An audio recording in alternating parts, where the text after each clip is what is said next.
ഒരു ദിവസം കയറുക, അടുത്ത ദിവസം ഇറങ്ങുക, വീണ്ടും കയറുക, ഇറങ്ങുക. അത് തന്നെയാണ് വിപണിയിൽ സംഭവിച്ചുകൊണ്ടിരിക്കുന്നത്. ഇന്നലെ ഇന്ത്യൻ വിപണി ഏതാണ്ട് 1.5% ഇടിഞ്ഞു. ഇന്ന് 1% തിരിച്ചു കയറി. ഇതിനിടയിൽ പലർക്കും നഷ്ടങ്ങളും ലാഭങ്ങളും ഒക്കെ ഉണ്ടാകാം. ഏതായിരുന്നാലും വിപണിയെ സംബന്ധിച്ച് വിപണി ഇങ്ങനെയാണ് പോവുക എന്നുള്ളതാണ് ഒന്നാമത്തെ കാര്യം. വിപണിയിൽ പ്രവർത്തിക്കുന്നവരെല്ലാം ഇപ്പോൾ ഓർത്തിരിക്കേണ്ട കാര്യം അതാണ്. പലപ്പോഴും നഷ്ടം വരുമ്പോൾ അതാദ്യമായിട്ട് സംഭവിക്കുന്നത് പോലെയും ഒക്കെയാണ് മനുഷ്യർ പെരുമാറി. അത് ശരിയല്ല എന്ന് മാത്രമേ ഉള്ളൂ. അടുത്തടുത്ത ദിവസങ്ങളിൽ ഇതുപോലുള്ള വലിയ കയറ്റങ്ങളും വലിയ ഇറക്കങ്ങളും ഒക്കെ എല്ലാ വിപണികളിലുമുണ്ട്, നമ്മുടെ വിപണിയിലും സംഭവിക്കുന്നുണ്ട്. അങ്ങനെ ഒന്നാണ് ഇന്ന് സംഭവിച്ചിരിക്കുന്നത്. ഇന്നലെ 1.5% ഇടിഞ്ഞ വിപണി ഇന്ന് ഒരു ആശ്വാസ റാലി, 1% ആശ്വാസ റാലി നടത്തി. സെൻസെക്സ് 71,000 മുകളിലേക്ക് വീണ്ടും എത്തി. നിഫ്റ്റി 21,450 മുകളിലത്തെ ക്ലോസ് ചെയ്തു. അപ്പോൾ ഇന്നലത്തെ താഴ്ചയുടെ ഫലമായിട്ടുള്ള അടുത്ത തുടർ ഇടിവുകൾ പെട്ടെന്ന് പ്രതീക്ഷിക്കേണ്ട എന്നായിരിക്കാം ഒരുപക്ഷെ ഇതിൻ്റെ അർത്ഥം. വരുന്ന ദിവസങ്ങളിലും ചെറിയ തോതിൽ കയറുകയോ ഇറങ്ങുകയോ ഒക്കെ ചെയ്യാനുള്ള സാധ്യതയുണ്ട്. ഏതായിരുന്നാലും വിപണിയിലെ വലിയ ആശങ്കകൾക്ക് കാര്യമില്ല എന്നുള്ളതാണൊരു വശം. ഇന്ന് വിപണിയെ കൂടുതൽ സഹായിച്ച കാര്യം ചൈനയുടെ ഒരു തീരുമാനമാണ്. ചൈന അവിടുത്തെ ബാങ്കുകളുടെ കരുതൽ ധനാനുപാതം കുറച്ചു, 2.5% കണ്ട് കുറച്ചിട്ടുണ്ട്. ചൈന അങ്ങനെ കുറച്ച് കഴിയുമ്പോൾ സ്വാഭാവികമായിട്ടും അവിടുത്തെ വ്യവസായങ്ങൾക്കും മറ്റും വായ്പാ പലിശ നിരക്ക് കുറയും. വായ്പാ പലിശ നിരക്ക് കുറഞ്ഞു കഴിഞ്ഞാൽ അവർ കൂടുതൽ ആഘോഷമായിട്ട് ബിസിനസ് നിക്ഷേപങ്ങളുമൊക്കെ നടത്തും, ബിസിനസ് വർദ്ധിക്കും. അതുപോലെ വ്യക്തികൾ കൂടുതൽ സാധനങ്ങൾ വാങ്ങാനും മറ്റും വായ്പ ഉപയോഗിക്കും, വീട് നിർമ്മാണത്തിനുമൊക്കെ അത് ഉപയോഗിക്കും. അങ്ങനെ വരുമ്പോൾ അവിടെ വലിയ തോതിലുള്ള വളർച്ച ഉണ്ടാകും. അതാണ് ഒരു കാര്യം. അപ്പോൾ ചൈനയുടെ വളർച്ച ഉണ്ടാവുക എന്ന് വെച്ച് കഴിഞ്ഞാൽ അത് ചൈനയിലേക്ക് ഉൽപ്പന്നങ്ങൾ കയറ്റി അയക്കുന്നവർക്കും മറ്റും വലിയ സഹായകമായ ഒരു കാര്യമാണ്. ചൈനയിലേക്ക് ഏറ്റവും കൂടുതൽ ഉൽപ്പന്നങ്ങൾ പോകുന്നത് വിവിധ ധാതുക്കളാണ്, ലോഹങ്ങളുടെയും മറ്റും ധാതുക്കളാണ്.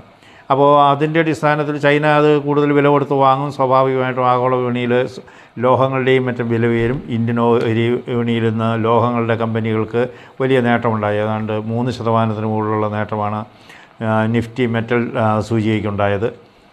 ടാറ്റ സ്റ്റീല്, ഹിൻഡാൽകോ, വേദാന്ത തുടങ്ങി ഈ രംഗത്തുള്ള സ്റ്റീൽ അതോറിറ്റി തുടങ്ങിയവയെല്ലാം ഇന്ന് 4 മുതൽ 6 വരെ % നേട്ടത്തിലാണ് അവസാനിച്ചിരിക്കുന്നത്. ടാറ്റ സ്റ്റീലിൻ്റെ റിസൾട്ടും ഇന്ന് വരാനുണ്ട്. റിസൾട്ടിനെ സംബന്ധിച്ചും വലിയ പ്രതീക്ഷയാണ് വിപണിക്കുള്ളത്. കഴിഞ്ഞ വർഷം ഇതേ കാലയളവിൽ നഷ്ടം രേഖപ്പെടുത്തിയ കമ്പനി ഇത്തവണ ലാഭം കാണിക്കുമെന്നാണ് സൂചന.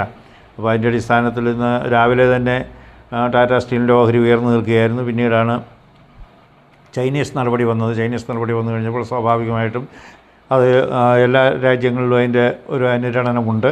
ഇന്നിപ്പോൾ യൂറോപ്യൻ വിപണികൾ ഉയർന്നാണ് നിൽക്കുന്നത്. അമേരിക്കൻ വിപണിയുടെ ഫ്യൂച്ചേഴ്സ് നേട്ടത്തിലാണ് ഓടിക്കൊണ്ടിരിക്കുന്നത്. അപ്പോൾ ഇതെല്ലാം ഒരുപക്ഷെ 1-2 ദിവസത്തേക്ക് കൂടി വിപണികളിലൊരു കയറ്റത്തിന് ഉള്ള സാധ്യത ചൂണ്ടിക്കാണിക്കുന്നു. ചൈനയെ സംബന്ധിച്ച് ചൈനയുടെ സാമ്പത്തിക വളർച്ച വളരെ മോശമായിട്ട് നിൽക്കുകയായിരുന്നു. കഴിഞ്ഞ വർഷം കഷ്ടിച്ച് 5.2% സാമ്പത്തിക വളർച്ചയാണുള്ളത്. 5.5% അവർ ആഗ്രഹിച്ചിരുന്നതും പ്രതീക്ഷിച്ചിരുന്നതുമാണ്. അതിൽ നിന്ന് കുറഞ്ഞുപോയി. ഈ വർഷത്തേക്ക് മറ്റ് രാജ്യങ്ങളിൽ മറ്റ് ഏജൻസികളെല്ലാം കണക്കാക്കുന്നത് ഇവർക്ക് 4% അല്ലെങ്കിൽ 4.5% വരെ വളർച്ചയെ സാധിക്കുകയുള്ളൂ എന്നാണ്. അപ്പോൾ അതിനൊരു മാറ്റം വരുത്താനുള്ള ഉദ്ദേശത്തോടു കൂടിയാണ് ഇന്ന് ചൈനീസ് കേന്ദ്ര ബാങ്ക് അവരുടെ കരുതൽ ധനനിരക്ക് കുറച്ചത്. കഴിഞ്ഞ ദിവസങ്ങളിൽ വലിയ നേട്ടമുണ്ടാക്കുകയും ഇന്നലെ വലിയ തകർച്ചയുണ്ടാകുകയും ചെയ്ത പൊതുമേഖല റെയിൽവേ ഓഹരികൾ ഇന്ന് തിരിച്ചു കയറിയിട്ടുണ്ട്. പല റെയിൽവേ ഓഹരികളും 3 മുതൽ 8 വരെ % കുതിച്ചു കയറി. അതുപോലെ പൊതുമേഖലാ ഓഹരികൾ റൂറൽ ഇലക്ട്രിഫിക്കേഷൻ കോർപ്പറേഷൻ എന്ന REC, പവർ ഫിനാൻസ് കോർപ്പറേഷൻ, ഇതൊക്കെ 6 മുതൽ 9 വരെ % നേട്ടമുണ്ടാക്കി. IRED, അത് റിന്യൂവബിൾ എനർജി ഏജൻസിയാണ്, അതിൻ്റെ നേട്ടം 5% ഉണ്ട്. ഹഡ്കോ 7.5% ഉയർന്നു. നാഷണൽ ഫെർട്ടിലൈസേഴ്സ്, രാഷ്ട്രീയ കെമിക്കൽസ് ഫെർട്ടിലൈസേഴ്സ്, ചമ്പൽ ഫെർട്ടിലൈസേഴ്സ് തുടങ്ങിയവയൊക്കെ 7% വരെ ഉയർന്നു. ഇന്ന് കർണാടക ബാങ്ക് രാവിലെ വലിയ തോതിൽ ഇടിഞ്ഞു. ബാങ്കിൻ്റെ കിട്ടാക്കടങ്ങൾ അല്പം കൂടി, പലിശ മാർജിൻ താഴോട്ട് പോയി. അപ്പോൾ പലിശ ഇനത്തിൽ കിട്ടേണ്ട വരുമാനം അത് കുറഞ്ഞു. ഇതിൻ്റെയൊക്കെ അടിസ്ഥാനത്തിൽ 12.5% വരെ അതിൻ്റെ ഓഹരി ഇടിഞ്ഞു. ആക്സിസ് ബാങ്കിൻ്റെ ഓഹരി 5%-ഓളം ഇടിഞ്ഞു. അതും പ്രതീക്ഷിച്ച രീതിയിലുള്ള ലാഭ വളർച്ച ഉണ്ടായില്ല എന്നുള്ളതാണ് പ്രധാന പ്രശ്നം. ശാരദ ക്രോപ്പ് കെമിക്കൽ എന്ന് പറയുന്ന രാസവള കമ്പനിയുടെ ഓഹരികൾ ഒത്തിരി താഴോട്ട് പോയി. 5% അധികം താഴ്ചയുണ്ടായി. കാരണം അതിൻ്റെ കമ്പനിയുടെ അറ്റാദായം 96% കൊണ്ട് 9% കണ്ട് കുറഞ്ഞു. അതിൽ ലാഭ മാർജിനുകൾ 20% നിന്ന് 11% പോന്നു. മാംഗ്ലൂർ കെമിക്കൽസ് ആൻഡ് ഫെർട്ടിലൈസേഴ്സ് 9% ഉയർന്നു. അതിൻ്റെ ഓഹരികൾ, അതിൻ്റെ പ്രൊമോട്ടർമാർ ഓഹരികൾ പണയം വെച്ചിരുന്നത് എടുത്തു എന്നുള്ളതാണ് പ്രധാന കാര്യം. കഴിഞ്ഞ ദിവസം വലിയ താഴ്ചയിലേക്ക് പോയ സി എൻ്റർപ്രൈസസ് ഇന്ന് 9% വരെ ഉയർന്നു. സിയുടെ ഫ്യൂച്ചേഴ്സ് ആൻഡ് ഓപ്ഷൻസ് ട്രേഡിലുള്ള വിലക്ക് നീങ്ങിക്കിട്ടിയതും ഇതിൻ്റെ ഉയർച്ചയ്ക്കൊരു സഹായകമായി. കഴിഞ്ഞ ദിവസം നല്ല റിസൾട്ടൊക്കെ പ്രസിദ്ധീകരിച്ചെങ്കിലും ICICI ബാങ്കിൻ്റെ റിസൾട്ടിലെ ചില ചെറിയ ഘടകങ്ങൾ നോക്കുമ്പോൾ അത്ര മെച്ചമല്ല എന്ന ഒരു വിലയിരുത്തൽ വിപണിയിൽ ഇന്ന് വരുന്നു. അതിൻ്റെ അടിസ്ഥാനത്തിൽ ICICI ബാങ്കിൻ്റെ ഓഹരികൾ ഏതാണ്ട് 3% കണ്ട് താണു.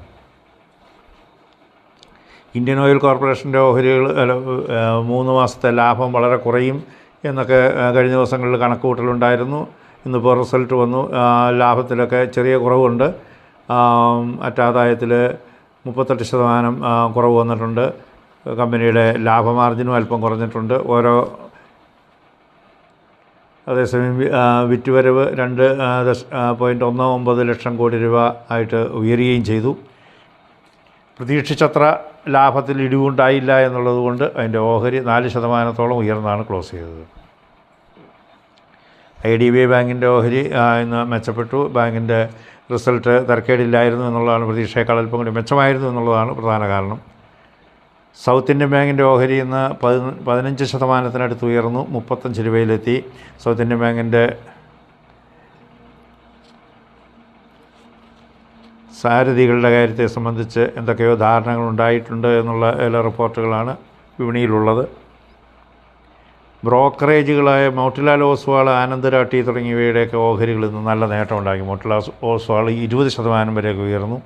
റിയൽ എസ്റ്റേറ്റ് കമ്പനിയായ പുറവങ്കര അത് 12% നേട്ടത്തോടുകൂടി ഇന്ന് അവസാനിച്ച്. കഴിഞ്ഞ ദിവസവും അവർ വലിയ നേട്ടത്തിലായിരുന്നു. കഴിഞ്ഞ ദിവസം അത് സ്വയം താഴ്ചയിലായിരുന്നു. ഓബറോയ് റിയൽറ്റി 7% താഴ്ന്നതാണ് ഇന്നലെ. ഇന്ന് 5% കൂടി താഴ്ന്നാണ് അവരവസാനിച്ചിരിക്കുന്നത്. റിയൽ എസ്റ്റേറ്റ് മേഖലയ്ക്ക് കഴിഞ്ഞ ദിവസങ്ങളിൽ വലിയ നേട്ടം ഉണ്ടായിരുന്നു. അതിനുശേഷം ഇന്നലെ അവർ ഒത്തിരി താഴോട്ടും പോയിരുന്നു. ഏതായിരുന്നാലും പുറവങ്കരയുടെ റിസൾട്ട് കൂടുതൽ തൃപ്തികരമായിട്ട് വിപണിക്ക് തോന്നി. അവർ ബോംബെയിലെ പുതിയ ധാരാവി അടക്കമുള്ള മേഖലകളിലെ പുനരധിവാസ പദ്ധതികളിലും മറ്റും പങ്കാളിയാകാനായിട്ടാണ് ഒരുങ്ങുന്നത്. അവിടെ അവർ കുറേയേറെ സ്ഥലം അക്വയർ ചെയ്യുകയും ചെയ്തിട്ടുണ്ട്. ഇതിൻ്റെ എല്ലാ അടിസ്ഥാനത്തിലാണ് പുറവങ്കരയുടെ കാര്യത്തിൽ വലിയ ഉത്സാഹം വിപണി കാണിക്കുന്നത്.